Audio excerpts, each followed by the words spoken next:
Welcome to my podcast. This is Mary Turderoff, and you are listening to Jump In with Mary.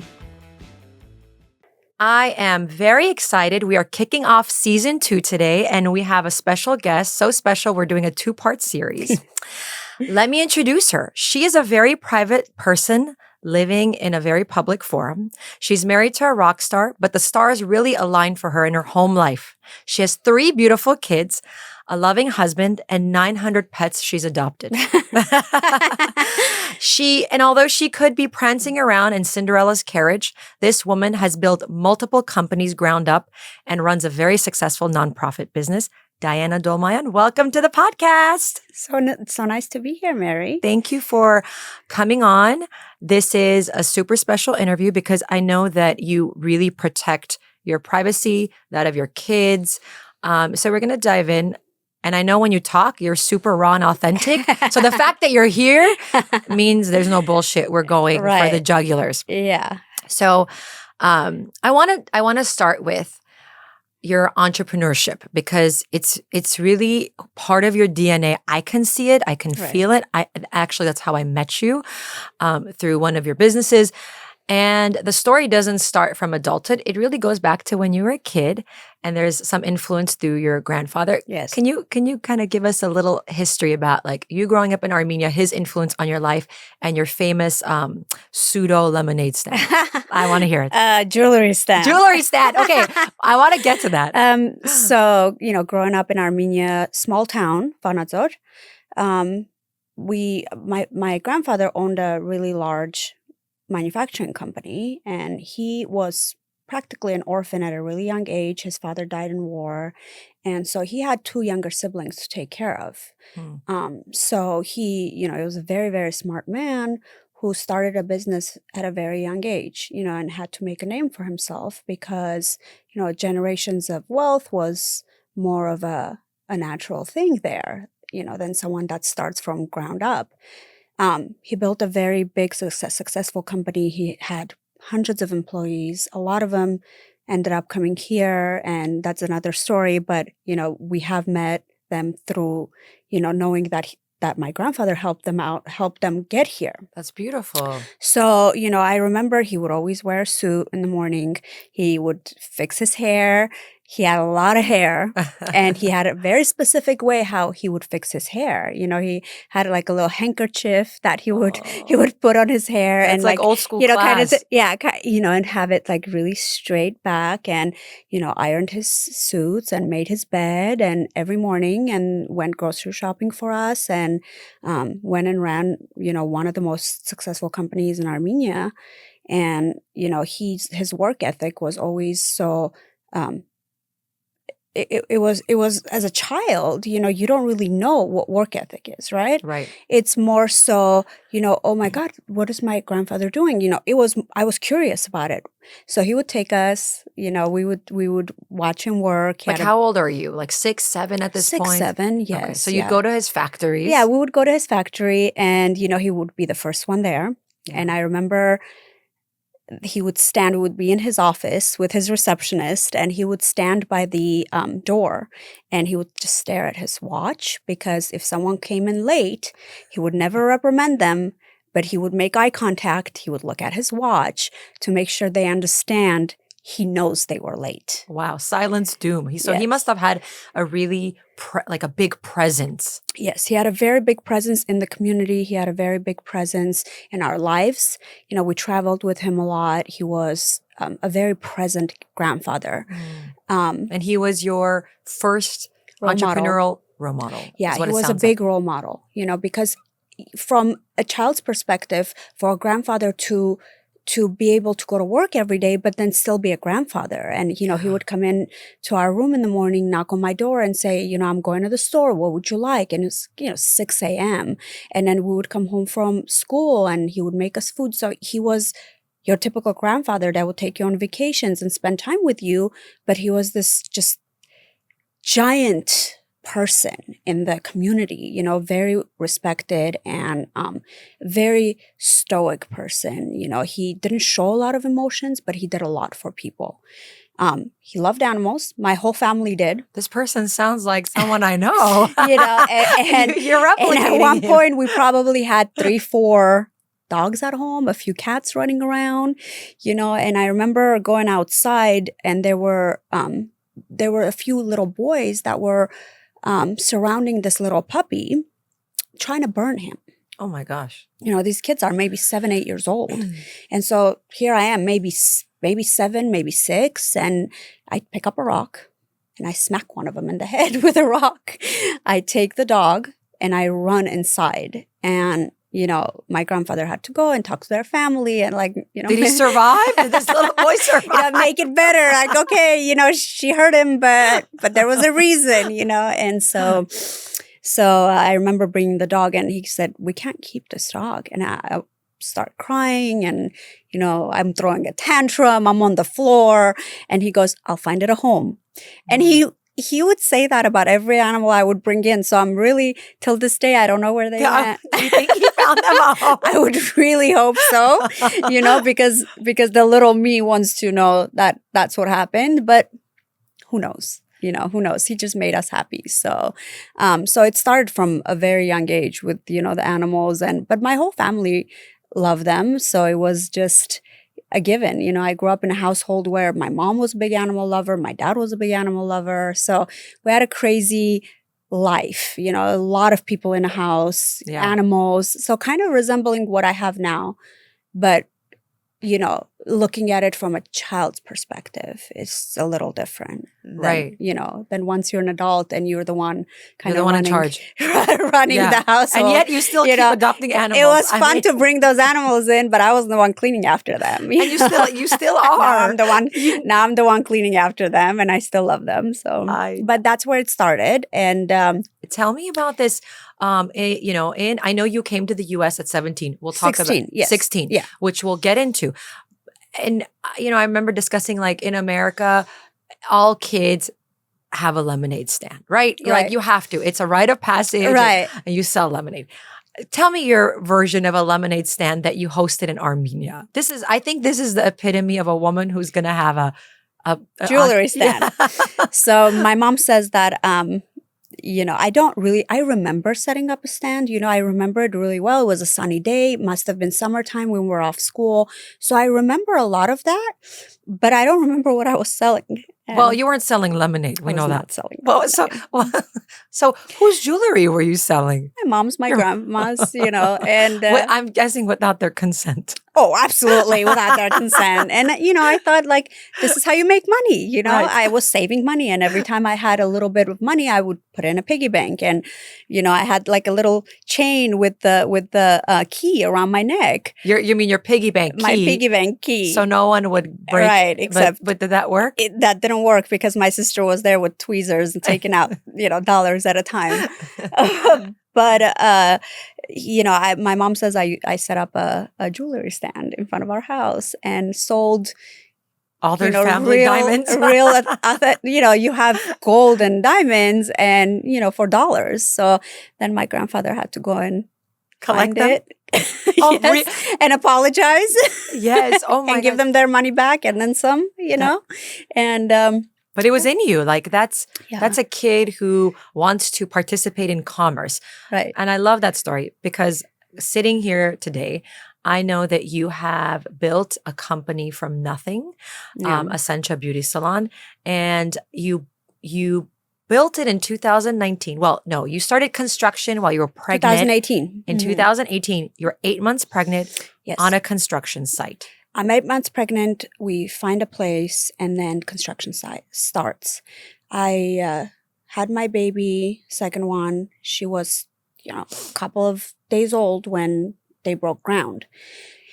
And so, I would go in there with a newborn sometimes, and I would, run in there carrying a stroller, and John was, always there. John always helped. He's big in construction. He loves it, and he designed a lot of the parts of it. And we would be there on the, looking at the floor, looking at like all the designs, where the wash bowls are going to go and where the stylish chairs are going to go. And it was so early on. And while a baby is strapped onto you, like literally burping on you. And then I would go, and then sometimes obviously I would have the baby at home, with help. And then I would come back to work and finish up what I had to do, especially when we were closer to opening and all these boxes started coming in, right? You have, boxes of equipment and so I had to be the one that was there. But that gave me joy, and it made me not go through. I think that one of the biggest reasons why I didn't have postpartum depression, not even a little bit, because I was so consumed with the business and I was so happy, and you were in your element. I was in my element. I didn't work with our first. And I remember that feeling like Groundhog Day every single day. That's miserable. And I'm a person that always has a lot to say and always has, interesting ideas and everything. And I hate to sound like this because, some women love to do that and good for them. Yeah. But to be trapped in a house with a newborn and all you really have to talk about is like diapers and formula and throw up. And no thanks. And like none of that is just, it's great. She's wonderful, but it's suffocating. It's suffocating if that's all you're doing around the clock. Yeah. And you wake up and there's nothing new. There's nothing new other than the baby's going to be eating well today. Did the baby poop? Right. It's not for me, and I think that at that point I had to find a balance, and I didn't know what that balance was going to be. Was it me going back into corporate world? I went back into corporate world. Would I be able to have a schedule that I want to still be around my kids and be around my husband that travels, but have enough time in the day to also be creative in a way? I'm not an artist, but I'm also very creative. But you're a creator. I'm creative in certain aspects. Absolutely. And business for me is you create, right? You create an experience, you create customer service. And there's a lot of aspects to a business that people don't know until you're in it. Absolutely. And it's very much in the beginning, because it's an industry I didn't know. It was very much using common sense and also testing out new things and seeing what works, because you try marketing one way and it might not work, and then you try it another way and it works. So, I was always just looking for new ways to market and customer service and what pleases clients and what keeps people coming, because, we're in LA. There's a hair salon in every corner. What sets you apart is customer service. What sets you apart is having a strong team, having the support system that you build with people you bring into your world, your business, because that's your home. And I remember in a lot of my meetings early on, there was always hair everywhere, right? And the hairstylist would look at me like, come on, it's a hair salon. You can't have us like clean all the hair. And I said, that's fine. It's a hair salon, but it needs to be clean. Yeah. Because do you want a guest coming to your house and your house is filthy? That you're representing your house. This is your home for the hours that you're here. So I love that you see clients as guests, because it's true. It is you created a space. Yeah, you actually built it. I know. Yeah. I mean, it wasn't like a pre-existing setup that you walked in. And none of the stylists I hired came in with clientele. A lot of my stylists, the first couple of years especially, were ones that came from different states, that stopped doing hair and then started again, or came from, a little further down, couple hours. And I don't think I had a single person I had one renter that had, clientele, but other than that, that's just one chair. That wasn't my focus. My focus was to create a space that was safe and pleasant without the gossip and the uncomfortable atmosphere. Because I've been to a lot of salons and I don't want to talk shit, but the atmosphere is a big deal, because you're sitting there and you hear everything. That's really and that's what I think a lot of stylists also, I don't know if they understand. A few of them do, and they've said that to me over the years. But like, well, clients don't know it. They do. When I would sit in someone's chair, I would always look around. What does it look like in there? Are they cleaning their tools? Is it messy? Is it, what kind of products they're using? Do I walk in? Am I greeted? Is there anything offered to me? What sets them apart? Right. Other than obviously having someone that knows what they're doing, right? Right. And the end result is probably, I would say 50%. Well, yeah, you know what? I'm not in that industry and I don't know much, but I'm going to go with that and I'll tell you why. Because you opened your doors in 2019. You literally you are a creator. You created the space, the environment. And less than a year later, COVID hit. Exactly a year. Yes. And you hit, let me just say this, we're going to dive into it.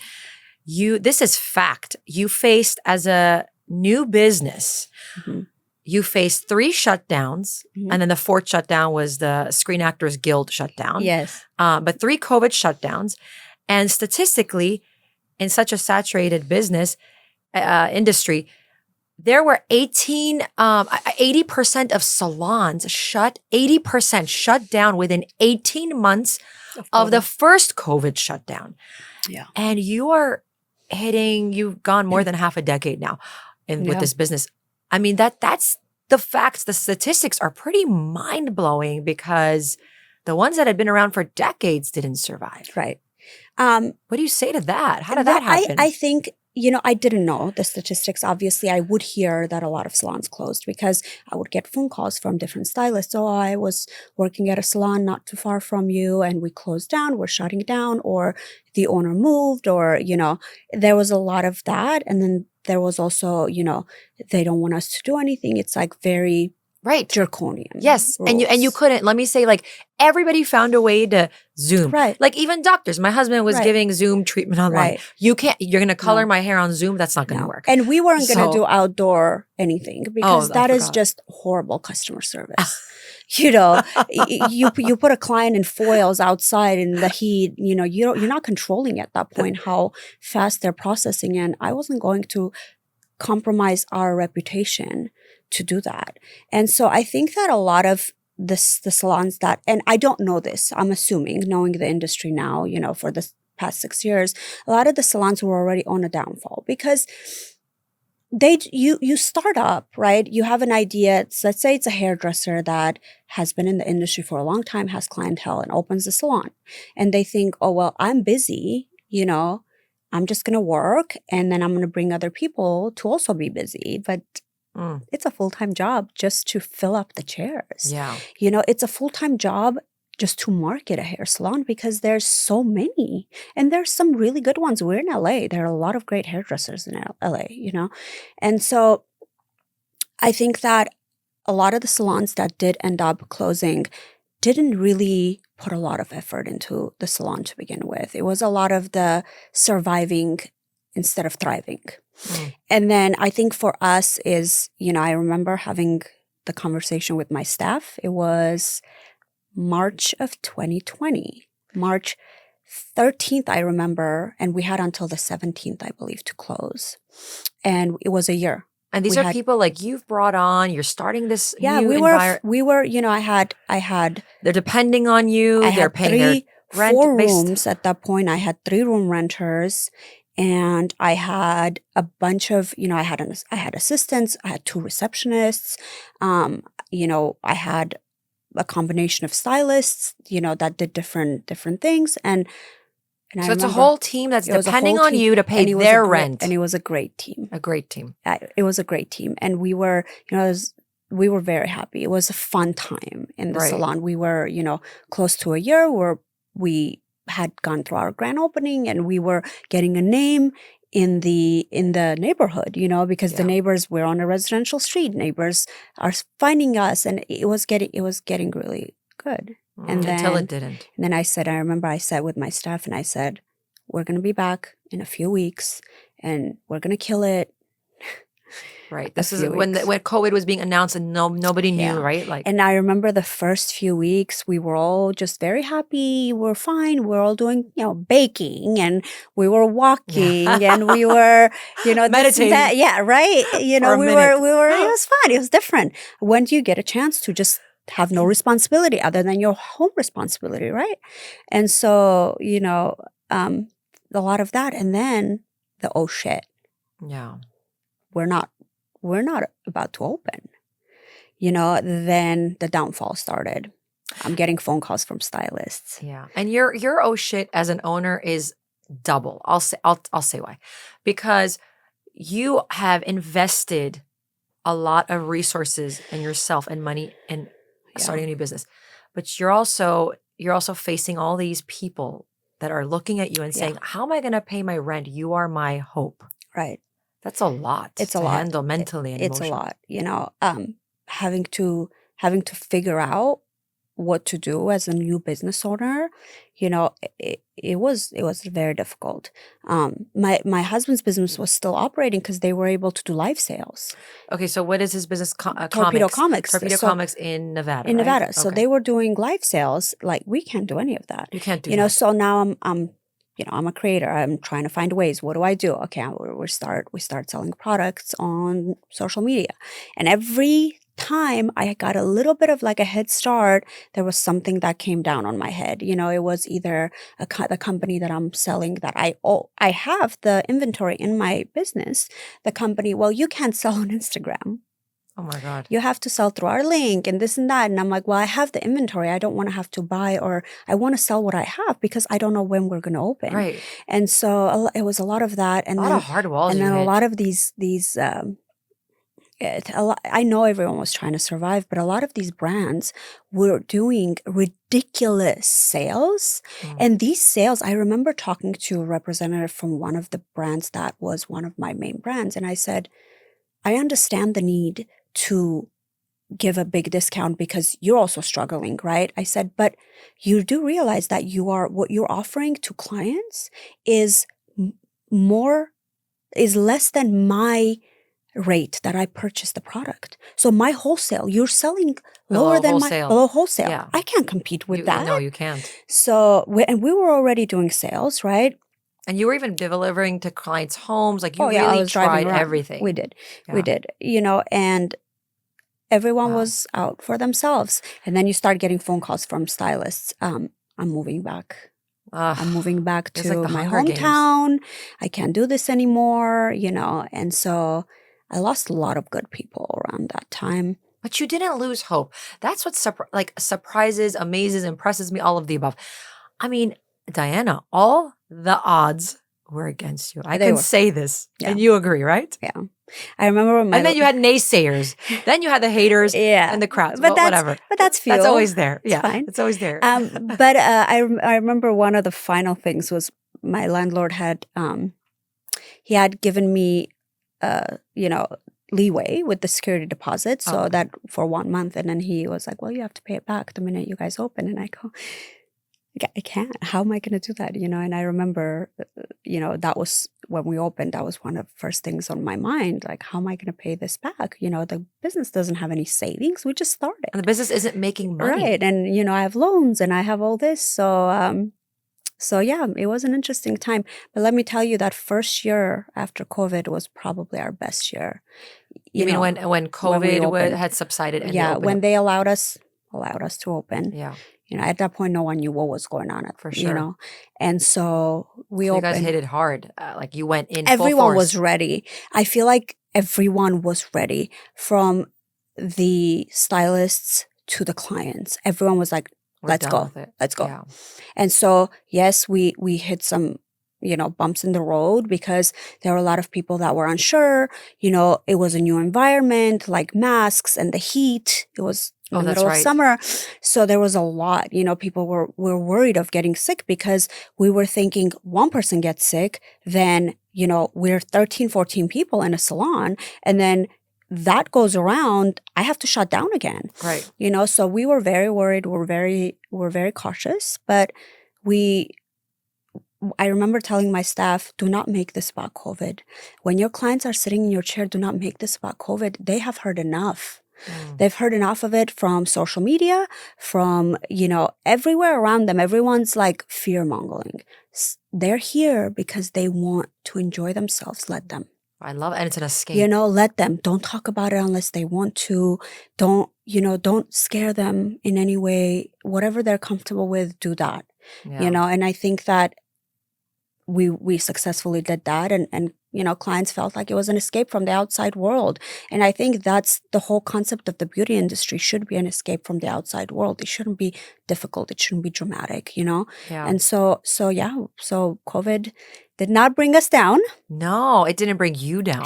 It brought 80% of that industry down. Yeah. And then during when we fully opened, I had some of my best people joined me. Sarah, Johnny, they're some of the people that I'm so close with, they're like my work family. They joined me during COVID, and That's so fun. Silver linings. Yeah, and they came from places that they were sick of not working, not figuring, not being part of the team. And so it brought a lot of good people around me. And I'm very thankful for that, because at the end of the day, I could be a great boss, I could be a great entrepreneur, whatever you call it. But if you don't have a team around you, there isn't that much you could do. You need the strong team. The strong team is what ties everything together. Yeah. But it also takes a lot of time to build that, a lot of heartache. Most people know HR issues and employee issues are the biggest headache. Oh my God. That any entrepreneur in any industry deals with. Absolutely. So I'm going to play devil's advocate. Are you ready? Yeah. Okay. The naysayers would say, listen, you're in Cinderella's carriage. You've made it. You married well. Everything's there.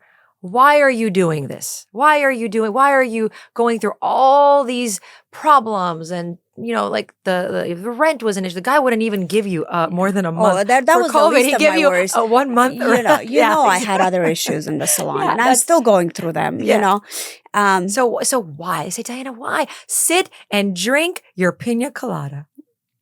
My husband built his dreams. He's living it. Yeah. I walked into his dream, right? And he had built it for, yes, he'd built it for himself. He'd built it for his family, but that's his dream. That's his career. I don't fully agree with the fact that just because you married well, now you're entitled to everything, I don't agree with that, because he has worked really hard to be where he is. And he's a very good guy.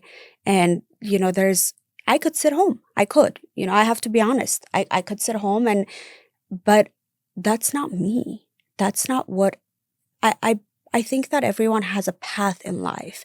My path is to figure things out and to have a challenge ahead, because if I have no challenge, I get bored. Yeah. I get really bored. And it's not just boredom as like regular boredom. When I don't have challenges ahead of me, I am unmotivated. The fire dies. Happy. Yeah. I'm not me. Right. And I don't like it. I'm almost like a robot, And so I'm happiest when I'm juggling a lot of things, and I've realized that. And so I think John is the same way, where his life is just, all nice and not a lot of worries. His motivation dies. And we're very similar in that sense, where he's always doing something new. He's always creating something new, writing a comic book, writing a new story, inventing a new product and opening a new store. And so, so he understands it. If I was with a man that, had the life he had and wanted to marry a wife, someone that will take care of the household and everything, and they wouldn't understand me. And he did. In the beginning, I remember he was very, I want a wife, I want a mother of my kids. I don't want someone that's, and we've gone through problems, with that as well, where he would say, you're not balancing, like your business is dominating and you're lacking at home, and so. But sometimes, I think so many women can relate to what you're saying. Not that all of us are married to rock stars, but we can relate because sometimes it is. Your rock star is in a hospital saving lives. Yes, he's my little rock star, Right. that cutie pie. But what I was going to say is it's relatable. And what he's saying is true. I'm not discrediting. He's right. Sometimes it's the business is taking center stage because shit's hitting the fan, and you have to go and tend to that immediately. Yeah. The building's burning down. Right. Sometimes the building is burning down at home. Okay. Yes. So it's not and sometimes they're burning down at the same time. At the same time, which is when you call your therapist. Yes, at the same time. That's when you get a glass of wine and a cigarette. But so it's what I'm saying is his request is ideal. Balance it out.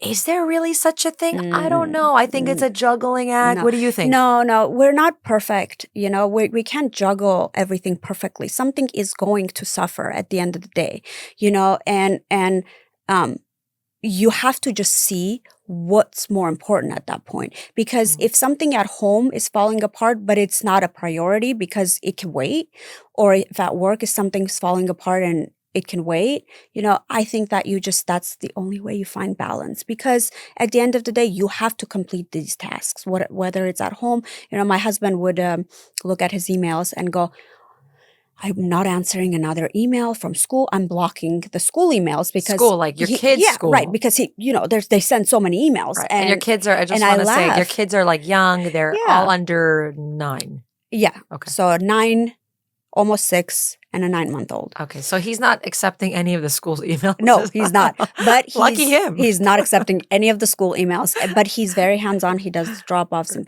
pickups, and he's a hands-on father For sure. Yeah, but I think, but that's a lot. All these school emails. Right, You're running businesses, plural, it's a lot. and you got to take cupcakes to the bake sale. I think that going back to the me having a business, I think it opened his eyes up as well to the things that I could help him with as well, right? Because, he didn't really know the scope of my capabilities. I didn't know the scope of my capabilities until you're running a business and you're running, across all these problems and you have to fix them and find a way.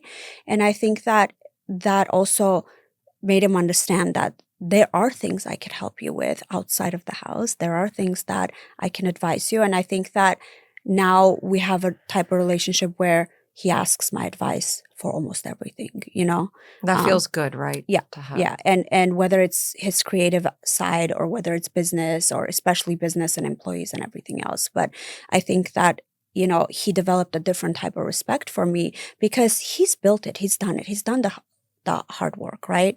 He came from nothing. He worked multiple jobs. He was working at UPS and Costco and Coca-Cola and, all while taping his drumsticks together because he had no money for drumsticks, Wow. So he's built a dream, but that's his dream, and I think that he understands that I also have dreams and I want to fulfill my dreams too. And it's not just children and marriage, That's a big part of it, obviously, but there's also life outside of home, you know. And you're allowed to want more. You're allowed to. Yeah, you're allowed to, no matter how many kids you have and no matter how hard it is, you're allowed to. And you're also allowed to say, that's not for me. Right, absolutely. I'm going to stay at home. If you're content, you're content. And that's totally fine. And I think that in our society, they bash women for every reason, whether you're a stay-at-home mom or you're a working mom, there's always someone saying something. And I've gone through the comments like, what about your children? What about my children? Wow. My children are happy. My daughters are seeing a mother who's getting up and working and providing a life for herself as well. Yeah. So, I think that that's for me personally, I want them to see that. And so, that's what works for my family. Yes. You shouldn't judge what works for you might not work for other people, Yeah. I'm not a carefree person. I'm not go with the flow person at all. I'm not. I'm very much so you mean you want it your way? Yeah. I'm very structured and I need tasks and I need to know that I can complete certain things before the end of the day, and I'm very organized in my business. And so I think that for someone like me, having the chaos of the home life is not enough. Because the chaos of the home life, you really can't, there's no end to it. Right. When you have chaos at work and you complete everything, right? At the end of the day, you have hundreds of emails or, you have payroll to do and all that, and you finish it. Yeah. Right? And you come home and you're like, there's a relief. Yeah. It's like when the kids go to sleep. Yeah. You could breathe. Yes, absolutely. And I like having the difference between the two of them because that keeps me sane. Yeah. And I think that without one or the other, I wouldn't be as control of myself as I am now. That's such a good point. So I agree with you. For me, it's do what works best for you. Being a business woman is not for everyone. It's a lot of work. There's a lot of headaches. It's also a lot of stress. Look, it's been days that I've come home and looked at my husband. I was like, why am I doing this? Right. And he says, I have no idea. Why are you doing this? Here's your martini. Yeah. So I've had those days. And then when I go back to work and everything's better and I feel better about it, you know. But I do have those days. And some months it's worse than others.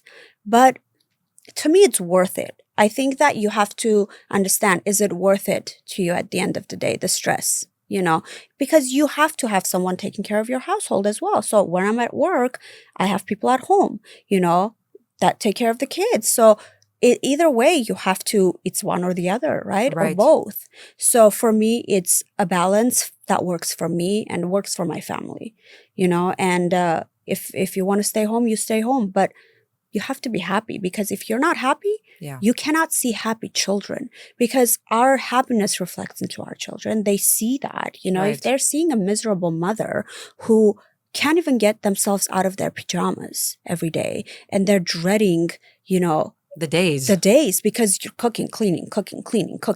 It's like you're in the kitchen all day. It's really hard. I hate the kitchen. Me too. I hate it. John laughs. Now he laughs. There used to be a point about a lot of fights, but now it's funny. What, the cooking? And he goes, oh, you're so miserable in the kitchen, Oh God, it's fine. And you have all of I do talents. a very small amount, but when I do, I'm just... You're upset, right? You're mad miserable. at the world. And I'm not someone that could leave everything in the kitchen and go sleep. Like in the morning when I wake up, I have a routine. I go straight to my coffee machine. And so I need to see a clean kitchen. Yes. And if I don't see a clean kitchen, my day starts chaos. Right? Exactly. If like the outside is dirty, my emotional... Yes, your inside is dirty. The inside is dirty. I was saying inside is dirty. It's weird. I don't know. It doesn't. No, but yes, you know what I mean, right? The outside is dirty. It's the inside cluster. is dirty. Yeah. Like you feel like your life is a cluster, and I don't want that. I agree. So he knows that I'm miserable in the kitchen. So he knows you're miserable in the kitchen and he's content. So what does he eat most days now?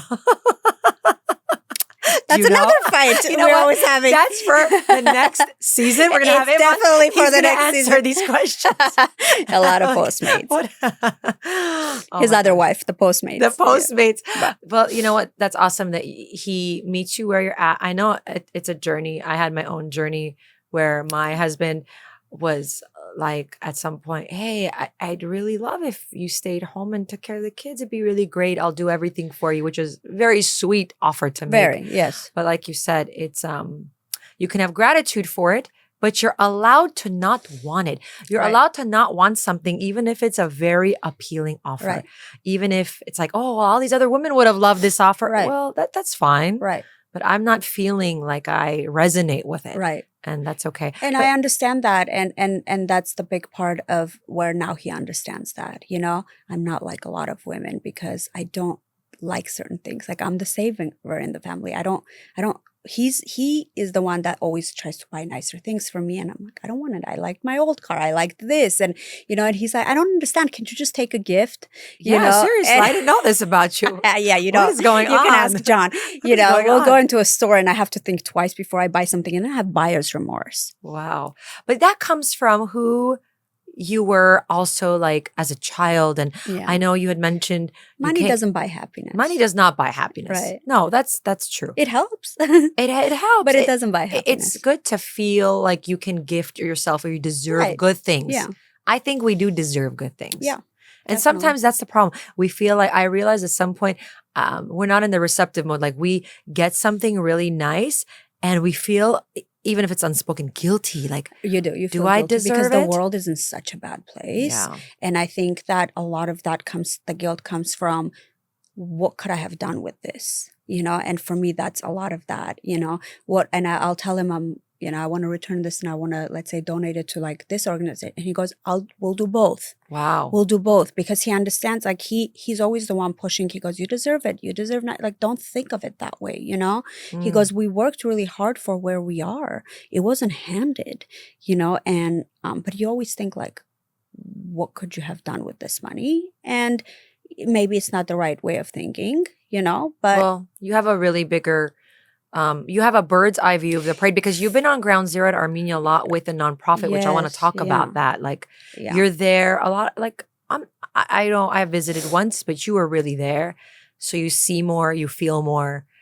Yeah. Animals are a very big part of my life. They've Okay. always been since I was a little girl.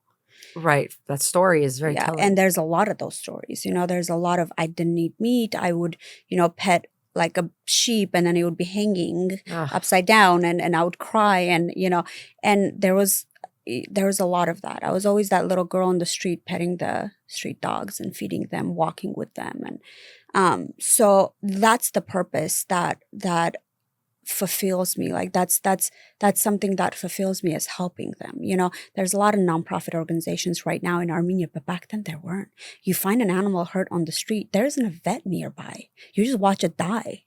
And as a little girl, that's traumatic. And as someone that loves animals, it's even worse, So I think that when I go back there, when I go back to Armenia, it reminds me of all that, because here you post it, and you don't really know the world as well, but Right. like you'll post it on a social media platform, and there'll be people wanting to foster and adopt and help out.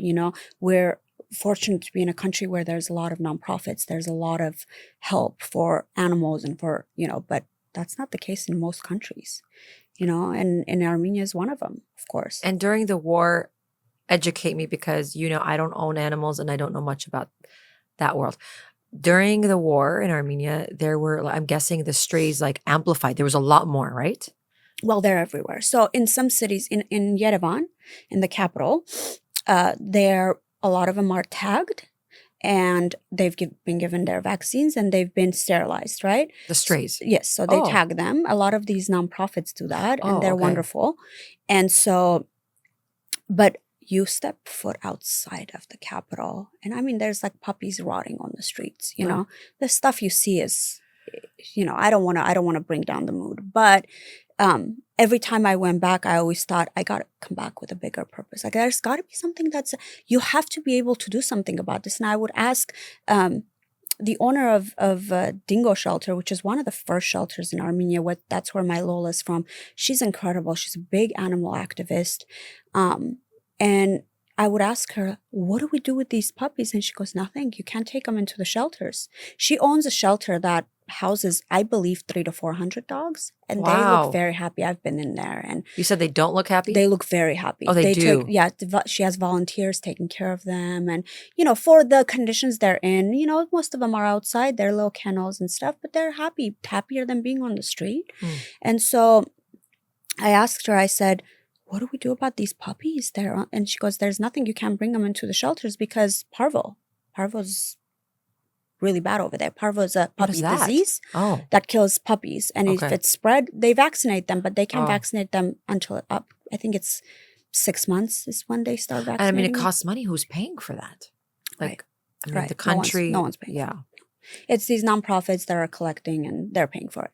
So, she said, and I said, well, tell me what we can do. There has to be something we could do, and she goes, well, I had an idea that I have written down, and would you like to hear it? And we're in her car driving to the shelter, and I said, absolutely. And she said, a mobile clinic that will spay and neuter these street dogs so that you don't have puppies running around, because ultimately that's going to be what's going to make the biggest difference. Because if you minimize the stray population, then the shelters and the organizations that are already on the ground doing amazing work, they have a fair chance I see. Of like controlling the situation. Feeding them, Yeah. finding them homes, adopting them out of the country and stuff. Yeah. But as long as, there's a litter of puppies found every day. Oh my gosh, that's overwhelming. And 20 times a day. It's not just, they're everywhere, Yeah. Which one do you save? But Right. but I want to ask you something that's very controversial that you've been asked before regarding this. Right. Online, especially during the war. You got a lot of hate mail. You got a lot of threats, which, by the way, also is a testament to what an advocate you are for animals, because you push through that. I mean, scary stuff. People threatening you. Yeah. You're with a public figure. You have become a public figure yourself. People were saying and asking, like, they were saying to you, there are human lives at stake. Why are you protecting these animals? Every quarter, every penny should go to human life. I knew that was going to happen because so you were ready for that. In our community, you have a lot of that, and you have a lot of good. I had a lot of people come together, message me, and what can we do? When I first posted it, what can we do? How can we help? And then you had the trolls. The trolls are always going to be the trolls. Every person that helps a nonprofit, they do it because that's what they resonate with. So you cannot be mad at someone that resonates with a certain nonprofit. For me, it's animals. Yes, my family helped. We did a lot for people. Yes, you did. We did a lot, but you still got the hate for this nonprofit. Because we are not people that show what we do. We don't do it for other people. We do it for the people we do it for.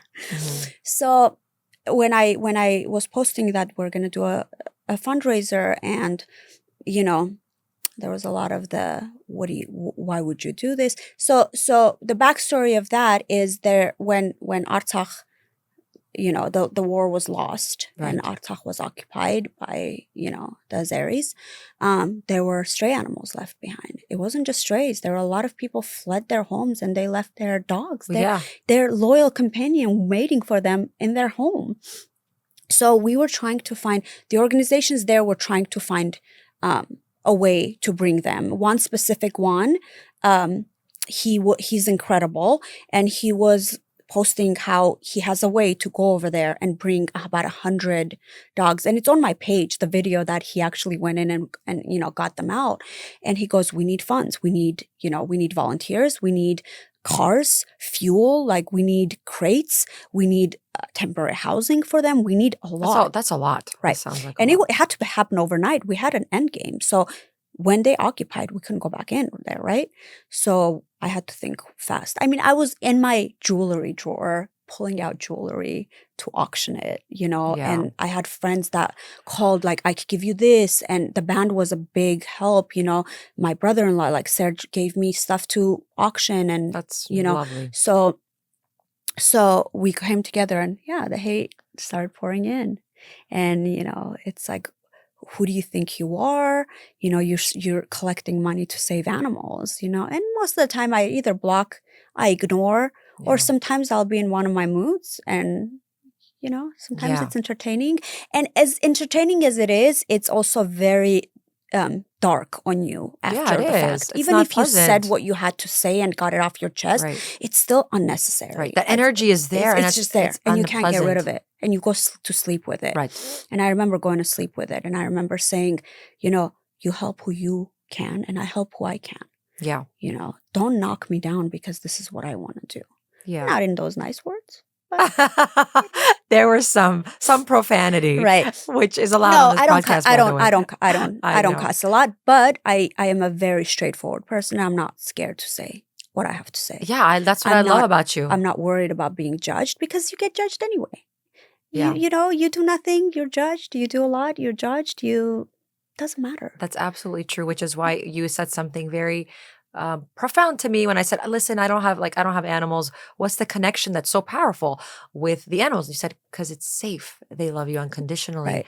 There is no tit for tat. Right. It's a truly unconditional There's no feelings hurt because you came home and you're tired and you didn't say hi to your dog, or there's no, you forgot to feed them.